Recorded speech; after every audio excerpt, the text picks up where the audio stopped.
Now, there are two types of people in this world. Those who had a crush on Jade as a kid, and those who lie about it. Okay, straight up, this video makes no sense. So let me just tell you what I'm doing here. This isn't gonna be one of my classic video essays, but don't worry, more are coming. Instead, I just kinda wanna take a break and make a new series I'll do every so often, which is just me sitting down talking about movies and TV shows. So if you come here for my rich, well-produced videos, then link to playlist in the description. So yeah, that means this will have lots of jump cuts. And I do mean lots of jump cuts. One, because I think it fits this fast-paced style I'm going for. And two, because I'm lazy and I don't want to memorize my lines. Hi, nice to meet you. Also, that means I won't be dressing up as other versions of me and using them in skits. Right, Ryan? Right. Thank you. What was I talking about? Oh yeah, Victorious. So Victorious is one of those classic Nickelodeon shows, you know what I mean? There's like the golden trinity of 2000 shows. You got Drake and Josh, iCarly, and Victorious. And even though I think these are more consistent than Victorious was, if I had to choose my personal favorite, I'd have to go with this. And why do I say that? Because I remember so much more about Victorious than I do these two. I think there's two major reasons as to why it shaped everyone's childhood. First is the setting. Now, I'm pretty sure everyone wanted to go to Hollywood Arts as a kid, right? I'm in high school now and I still want to go there. Everyone who went there lived in Hollywood. You could become a famous actor, musician, or singer. You could be anything you wanted to be. And most importantly, it was all fake and that's not what high school is actually like. And I'm still mad we all got tricked. But it was a smart move by the writers. Since they made this school such a fictionalized place, we were basically watching a fantasy. Because they crafted Hollywood Arts like everyone wished school was actually like. They don't use traditional tropes as bullying or just portraying school as being the worst time to be alive. And it works to their advantage, because kids watching this don't want to be accustomed to how school is actually like. No, they want to live in that fantasy world, and this show encapsulates that. Also, the music. Oh boy, the music. Give It Up is a banger. Take a Hint has some of the weirdest lyrics looking back on it, but it's still amazing. Liz Gillies completely owns You Don't Know Me. But I think LA Boys is the most underrated song in the whole show. Seriously, you should check it out. Ariana Grande harmonizes it so well. And I know it's kind of like a trend to hate on Victoria's singing, being pushed to the forefront when other people's are actually better.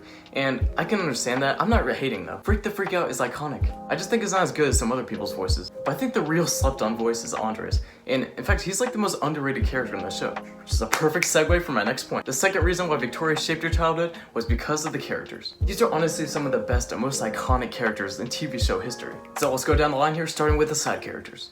I think it's safe to say that Psychowitz is like the best teacher ever, right? I mean, like, if I was in that class, I would actually love to learn. He's just such a weird and wholesome guy. And Andre's grandma is iconic. Sinjin. Trina is... Sinjin. He's just so weird, it's kind of amazing. He's like the Creed of Victorious. They don't use him that often, but when they do, it's always funny. Now, okay, straight up, I think Trina is the most relatable character in the show. You know what I mean? Like, I think we all have a part of Trina in ourselves. Wanting to be good enough at something, but then just completely failing, because that's me. Alright, let's keep it going. Beck. Now, in my opinion, Beck is my least favorite character. Not that he's bad or anything, he's just kind of there. And yeah, I know, usually Tori is the one that's the most hated, but she does actually serve a pretty big purpose in the plot, which I'll get to later, so keep watching the video and honestly, go ahead and like and subscribe before I run out of breath. Do it. Okay, what was I? Oh yeah, Beck. He's okay. Now, Robbie Shapiro. Honestly, I think Robbie is like one of the funniest characters on the show. I mean, he's no Jade, we'll get to her, but his awkwardness is just perfected. Now I'm just throwing Rex with him too, and he's just hilarious. Although it's kind of weird if you think about it, like, how is he alive? And isn't it just kind of weird to think that Rex is like the voice in Robbie's head, encapsulating all of his insecurities and adolescence? Whoa, this just got too real. I guess it's just that fancy element I talked about earlier. Next character. Cat Valentine. Now obviously Ariana Grande was the one that kind of took off from the show. By the way, did you know that Leon Thomas, the guy who played Andre, is actually the one that helped kickstart her career? And just like in the show, he's so underrated. But yeah, Cat fell victim to many other iconic characters, and that she got way too dumb over time. I mean, there was a time when she was actually smart, but then, you know, yeah. So... next character. Alright, we're here. Andre Harris, the most underrated character ever. Leon Thomas just brings a certain charisma to him that not many other characters have. Also, is anyone else confused why Tori and Andre never got together? Because like, they were setting it up since the beginning, and then they did nothing with it. So, next. Jade West. Alright, so this is my favorite character. I mean, it's really no contest. She has an amazing voice and a really good presence anytime she's on screen. Also, even though she's just straight up mean most of the time, she actually has some legit emotional moments. Because whenever she's vulnerable, you feel it a lot more because it's so different from her normal character. But now we get to the most controversial character. Yes, the one that has his name in the title.